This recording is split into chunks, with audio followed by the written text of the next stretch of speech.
Oftentimes in science, we have to deal with either very large or very small numbers. For instance, the mass of a car could be 1,320,000 grams. The normal way we write these numbers is what's called decimal form. But this can be kind of cumbersome because of all those zeros. Therefore, scientific notation, which is also known as exponential notation, is a way to write these very large or very small numbers in a more compact fashion. So let's say we have this mass of a car. Well, 1,320,000, that's the same as 132,000 times 10. And that's the same as 13,200 times 10 and times 10 again. And we could keep on doing this until we get that 1.32 times 10 times 10 times 10 times 10 times 10 and times 10. This will give us the same number as 1,320,000 grams.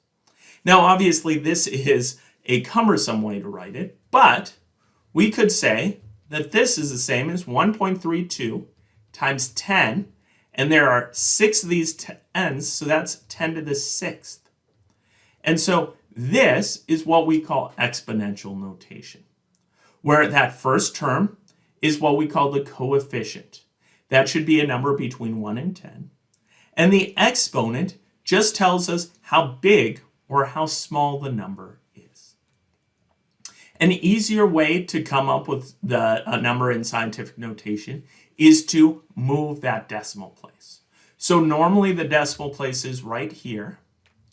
Well, we can move it 1, 2, 3, 4, 5, 6 times to get a number between 1 and 10.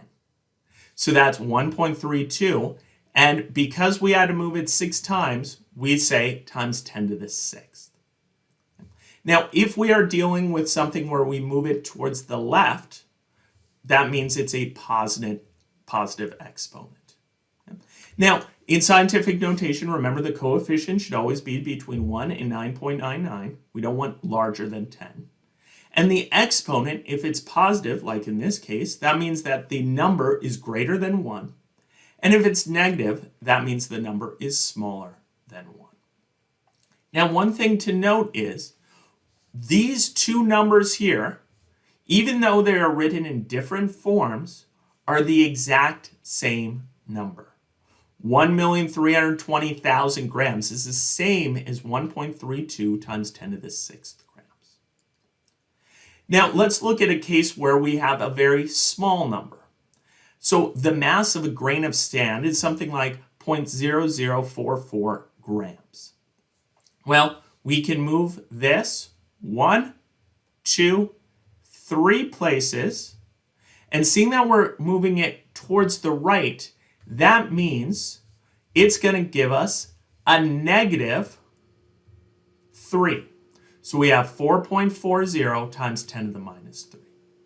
Now, an important thing to notice is this number of significant figures. This number here has 3 significant figures. That's because the 4s are significant, and this last 0 is significant because of the decimal place. These zeros are not significant. So when we write this down in exponential notation, we write a number for the coefficient that has 3 sig figs. Notice that this is negative, which means that the number we started with is less than 1. All right, so you can use scientific notation to deal with very large or very small numbers. We could also use scientific notation if, let's say, we had 12.0 meters. We could write this as 1.20 times 10 to the 1 meters. But typically we don't do this. Typically, if it's a number that is close to 1 or less than 100, we just write it in the decimal form. It's only when we have a very small or a very large number that we use scientific notation.